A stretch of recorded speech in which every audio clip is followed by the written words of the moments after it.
Welcome to Smoke and Mirrors, where we unmask the makers of our local content.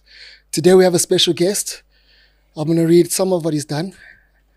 He started off, not started off, but in 2014, he worked on Hard to Get as a second AD. He worked on Cuckold as a production manager in 2015. He worked in Eje, Blood, as a production manager in 2021. The Brave Ones as a second AD in 2022. Intlawulo, producer in 2024. Collision, which is now on Netflix, as a line producer in 2022. Collision is number 1 in SA, top 3 in the world, and top in 56 countries. This is a line producer. His name, Neo Baloyi. Welcome to the Smoke and Mirrors. Thank you so much. Quick correction, producer. Not the line producer. Oh, but yes, I actually did Yes. do both on Collision. I produced and lined. Yeah. Produced. What is the difference between a producer and a line producer? The line producer is basically in charge of the budget. So I would create the budget before as the producer. Okay. And then I would hire a line producer to then take care of the budget. So basically the word line producer comes from line items. Oh, I see. In the budget, so because you need to be taking care of the lines. I see. In the budget, yeah. Okay. And so paint us a picture. When did this all start? Like when you were younger, how did you know that you wanted to be in the industry? When did you know that this is what I want to do? I think I've always known this is what I wanted to do. What it looked like, I wasn't sure. I was inspired by Martin Lawrence. Yeah. He had a show back in the days with the Martin Lawrence show. Martin. Yeah. So that intrigued me with the many characters that he was playing. Yes. So that made me want to get into film and television. I wasn't sure what I would be doing or what it looked like. Yeah. But after school, then I started navigating my way into the industry and finally found what I was comfortable in. And you having that talk with your parents as to like, Mom, Dad, I want to go to school and study film or media, as opposed to, wanting to be a doctor, accountant. Was that an issue for you? Like, I'll tell you, for me, in my experience, I come from a family of like economics, lawyers, doctors. So when I told my dad, it was like a 3-month chat. Like my mom was crying at some point, my dad was shouting at me at some point. This is like after I matriculated. But I'll elaborate on the story once we hit, let's say, 5,000 subs. But as you were, sorry to interrupt you. No, not a problem. How was that for you? How was that conversation for you? I was more fortunate. Like my dad was a teacher and my mom was a homemaker. So all my dad wanted me to do was to study whatever it was. So they were quite supportive, which I was very fortunate about. That's cool. They didn't know what it is that I was studying or like what it really meant or where I would find employment at the end of the day, because I think that's their biggest concern. But fortunately enough, they were very supportive throughout the whole process, actually. That's awesome. Yeah. So let's do like a bit of a role play. Yeah. Okay. So you're on set. The scene is a boy, let's say a white boy, he's about 15, his name is Sam, getting chased by a Labrador in his back garden, playful, no fear. But the wrong dog lands on set. It's a German Shepherd. And you've budgeted for the right dog. He's flying in from Cape Town because he's trained. He's still at the airport. It's going to take another hour or two. There's some complications happening with his travel. How do you handle that as the producer? As me, the first AD comes to you and tells you, bro, the wrong dog has landed on set. So how do you handle that? So is it the wrong dog looks wise, or is it the wrong dog training wise? It's a wrong dog looks wise, the German Shepherd, and training wise. Like the Labrador is trained to do this. Now you have a German Shepherd that's trained for something else. No, we can't risk the kid's life with an untrained dog. So we just don't shoot. We find something else. If there's nothing else, then I'll ask the first AD if can we do another scene today. If not, then unfortunately we have to call it. Yeah. Safety is paramount. on my sets, and actually any sets. That should be the first thing. Yeah. I like that. That's cool. So let's get into the in-depth questions. What does your typical day as a producer look like? So I'm a co-founder of a company called Like Rhino Studios. I'm a producer there. My whole thing, the reason why we started the company, besides telling the stories that we think people need to see, is I wanted to have meaningful impact in the African film industry, where we foster fairness and make sure that each and every project that we do is fair and equitable for both crew and cast. So something that's very, very, very, very, very close to me is that I'd like to see a sustainable industry in Africa for everyone. So a typical day in my life is literally me engaging with different stakeholders from the business itself. We have our strategic heads in the business, our finance heads, and engaging with potential investors. So I'm mostly on the phone, on emails, and in and out of meetings almost every other day. I'm sure it never ends. No, it never ends. Oh, man. How do you manage budgets and ensure financial responsibility? I think I touched on this earlier on. The greatest asset that you have as a producer is your line producer. So you hire the correct line producer from the get-go. That person will help you manage your budget. How do you know, like, the proper line producer? Is it based off what he's done before, or is it based off relationships you've had with the people? Those are unicorns in this country. And it's based on what they've done before, and it's also based on experience. The best line producers that I've worked with are a bit older. I think they need to start passing on the baton to the younger guys. But yeah, like, that's the most important thing you can do for yourself as a producer, is to get the right line producer, because they determine everything. Because essentially they're the ones that hire the rest of the crew. Yeah. I hear that. How do you stay up to date with the latest trends and technologies in filmmaking? I'm part of a few groups. I'm part of groups where there's other producers. And since we live in the digital world, there's always updates of what's out there and what's worth looking out for. And it's also your network. So I try to surround myself with producers and executive producers that know better than me, that have been around longer than me. Try and surround myself with smarter people, basically. And another thing is that what I've learned is that you don't, like, the other greatest assets, it's people that are actually outside of the industry, because then they help you see other opportunities and gaps that you might be missing. So the part of my board in the business, the executive team, none of them are from the creative space. Both are actually from a financial background, so their questions are quite different, and their reasoning and their logic is quite different from the way that I would normally look at things. Yeah. That's quite cool. What qualities do you look for when reading a script? It's a bit of a difficult question, but I'm sure also, like, financially having to, like, budget. Yeah, so first and foremost, I try and see if the story itself is commercial enough. Lucky Rhino is a business, and at the end of the day, the commerce must make sense.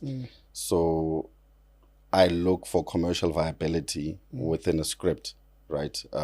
If it's the right genre, what the current buyers out there have an appetite for, both locally and internationally, and where the story would best resonate, whether it's locally or on an international platform.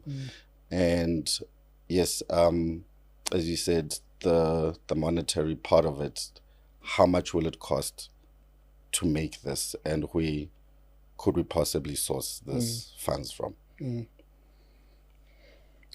How do you foster a positive and inclusive environment on set? I'm sure at times it can get chaotic.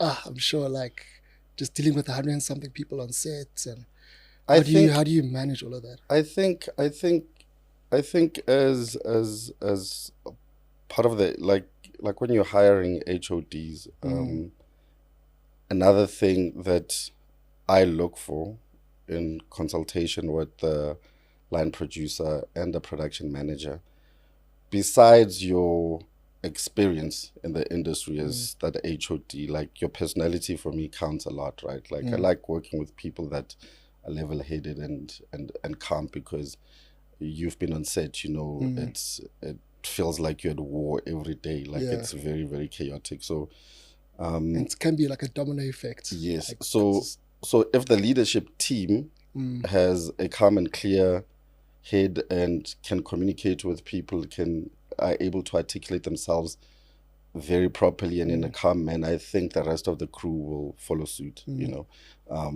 There's never any need to shout or curse at anyone. So you can it does happen at times. I know. But I try and stay away from those, because if you want a positive outcome from any individual, you should first lead with that as well. I love that. What is your approach to marketing and promoting a film? Especially now with the streaming platforms and all of that. To be honest, right, like that's something we are currently working on as a business. We've hired a PR and marketing company. Okay. So this is also one of our first runs with our latest title, which is City of Gold. With our first title, we didn't do much of that, but it is quite important. Your marketing should form part of your development strategy. So you should be thinking about your go-to-market strategy from the minute that you guys are in development, because by the time you finished making the title, if that's when you're trying to figure it out, it's a bit too late, right? So you create value on your IP at development phase, because you need to have a proper sales and distribution strategy from that point. So it's become a very big thing for me right now, and again, it's having the right individuals and teams that help you to build this, because to create value out of that particular IP is a team effort. And City of Gold is coming out later this year, correct? It's coming out sometime this year, later this year. So that's our latest title as Lucky Rhino. I'm very, very excited for the world to see that. I think we did something special there, How does it compare, if there's any comparison with Collision? Is it the same genre, or is it a different? Can you tell us a bit of it? So our focus as Lucky Rhino, like we are genre focused, and the genre that we focus on is grounded thriller action. Oh, nice. And so it's still following the thread from Collision, because it was the same genre. And City of Gold is also the same genre, and we've proven to be quite strong at delivering that. There's no different. I mean, like the common thread again is the city. Fabian Matorel, who's the co-founder of Lucky Rhino, and the director of both pictures, is obsessed with the city. So he always tries to find, in both titles, to have the city come out as also some kind of character. And on this particular title, we led with the city. Yeah. I hear you. What is your process for resolving conflicts on set? Let's pull a person aside, man. You know. And chat. Yeah, because I don't think there's nothing that's not like, there's always a resolve, you know. I don't like conflict on set. I don't like shouting on set because it's just, it makes the whole environment unpleasant. Yeah. So just pull a person aside, take them to the office, try and figure out what their grievances are, and if there is something that we can do to help make the environment a better environment, because it is a very, very stressful environment. I mean, 12 hours a day is no child's play with 14 hours sometimes. Longer time. Even longer, you know? yeah. So, exactly, with certain crew members, you know, get to be there much, much longer. So you need to try and make the environment as safe and as pleasant as possible. And especially, I've noticed, especially post-COVID, especially the HODs have been more aware of mental health with the crew and with the team. Pre-COVID, I don't think it was that, like that, having to be aware of it as much. I remember back in the day, it was like boot camp. Like, you used to get shouted at all the time. That's, I think that you explained it in. And now it's so like, are you okay? Yeah. You know. You explained it perfectly, because I come from that school of boot camp, bro. You know, where you get shouted at. Where you get shouted at by the drill sergeant. Yes. You know. But also that if you don't have a strong character, that can break you very, very easily, and we're not built the same. So you can't assume that method of the drill sergeant will work on everyone else, because certain people are a bit more fragile, you know. So and you don't know what was happening in that person's life a few hours before they stepped on set. So you just need to be cognizant of that all the time. That's true. How do you motivate your team members?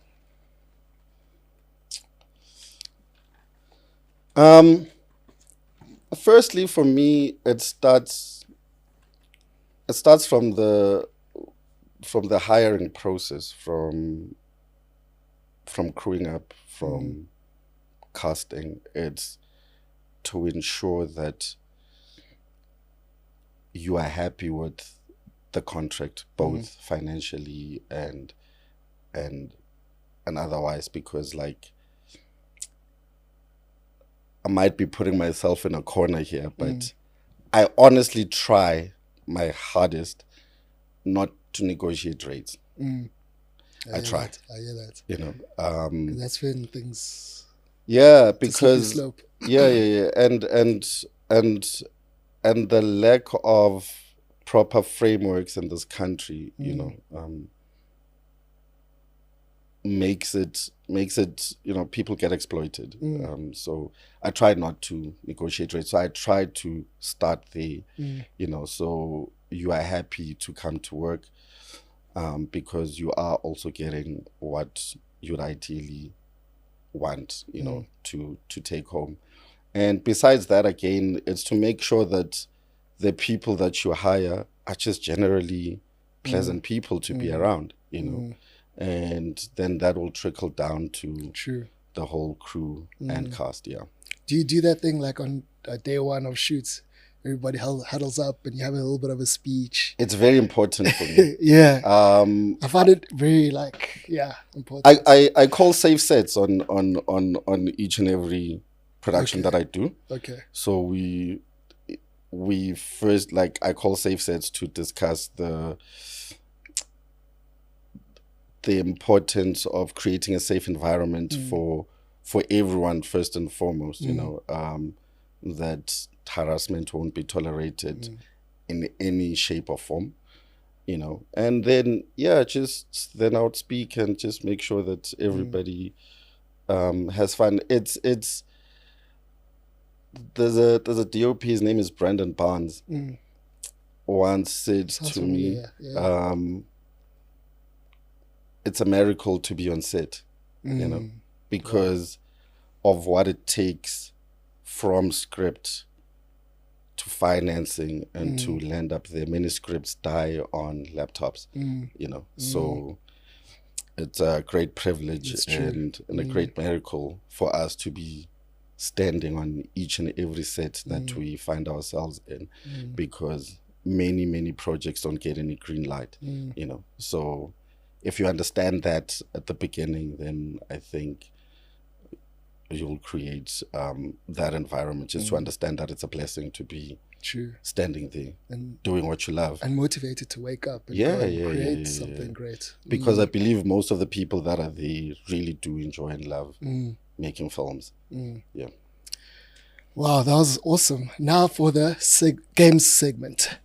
So let's move into a more lighter note of the show. I'll be asking you a few questions. Let's find out more about you.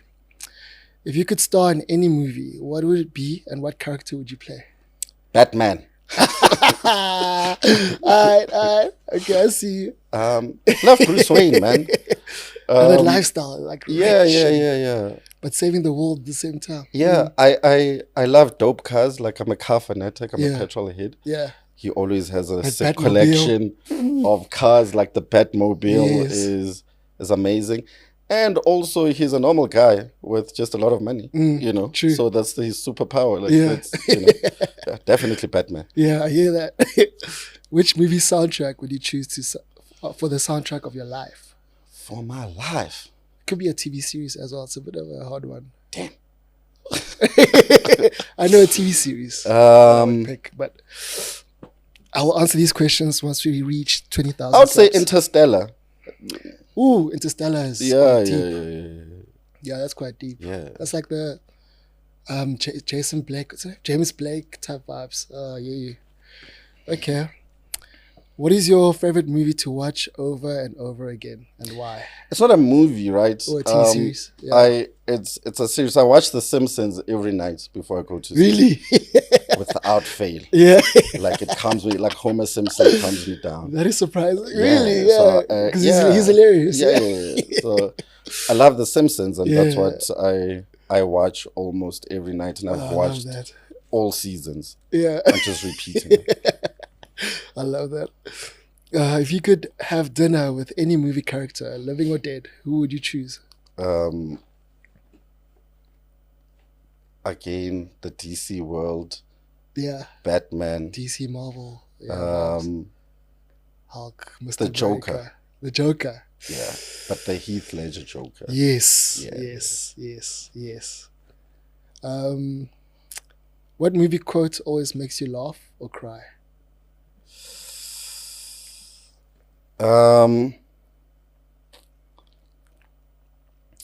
don't want to mess up the quote, but it's Al Pacino on Scarface. Yeah. I want the whole world and everything in it. I think that's what he says. Yeah. Something along those lines. Yeah. That's actually kind of cool. Yeah. What is the most embarrassing or ridiculous thing you've ever seen in a movie?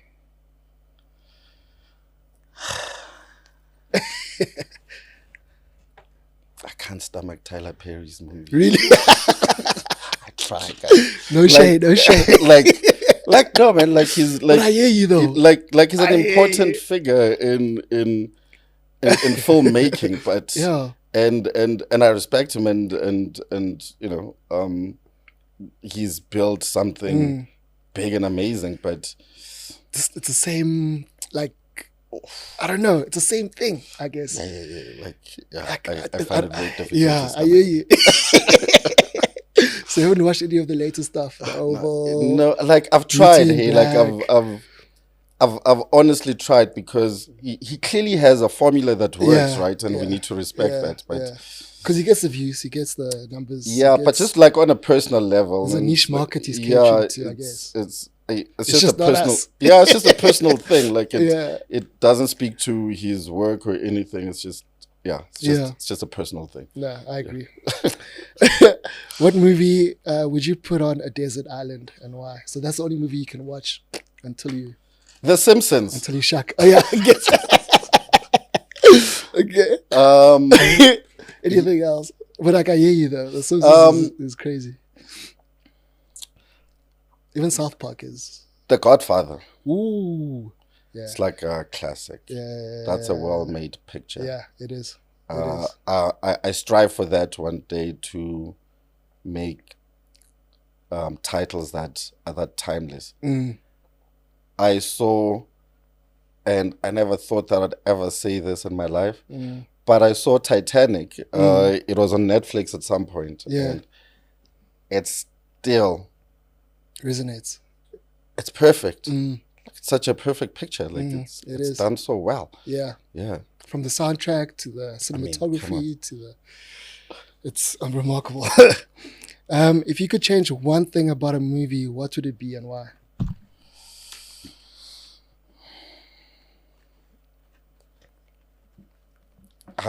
I wouldn't go to anyone's work, but I would just say my own work. Just more time to flesh out some of the things that we wanted to do on Collision and City of Gold. But like, I think that's every filmmaker's thought, that more time. I hear that. We always want more time. I hear that. Just had more time. Would have been. Yeah. What are your thoughts on AI now that it's becoming more and more prevalent, and it affects? How do you think it will affect the film industry, positively or negatively? Do you think it's? I think it's really neither here or there. One thing that I would say is that whether we like it or not, it's here. We need to embrace it, and anyone that fears it will be left behind. So we need to embrace it and see how we use it to enhance what we already are doing. I think everyone's biggest fear is job losses. So that's something that we need to address and see how we just use it to make the industry better. Yeah. And I think also it hasn't reached its maturity yet. So it would be interesting to see what a matured AI world looks like. Yeah. I hear you. And last question, for the student out there that's studying to become a producer, a director, wanting to work in the industry in any type of position, what type of advice would you give him or her to help propel them once they do get into it? And once they do graduate? Give your time, hey? Like, give your time for free. Like, volunteer, like, go on sets. Like, just give your time. You have literally nothing to lose. That's how I started. I gave... Same. Yeah, there was a producer that mentored me, and I still call him time and again till today. I just said, dude, just want to learn. Just give me anything, And yeah, I think just volunteer, give your time. There's you have nothing to lose. You learn so much in that process. And don't be shy to make coffees, because I've made a lot of those. I hear that. Noah, thank you so much for being here today. No, man, it's a thank you pleasure. for giving us insight into your world and schooling us on some of this production and producing work that you do. Thank you very much. No, man, it's a great pleasure. Thank you so much for having me. Yeah, man. And I'd like to end off with a movie quote. If you know this, you can just comment. And if you win, the first comment that gets it right wins a second-hand Taz. No, I'm joking. I want a Taz. You just get bragging rights. But this is the quote. The world is overly cruel to shy men, and it rewards the courageous. If you can guess what that movie is from or what the quote is from, you get bragging rights. Thank you very much again, Noah. Cheers, man. Thanks. Cut, print, check the gate.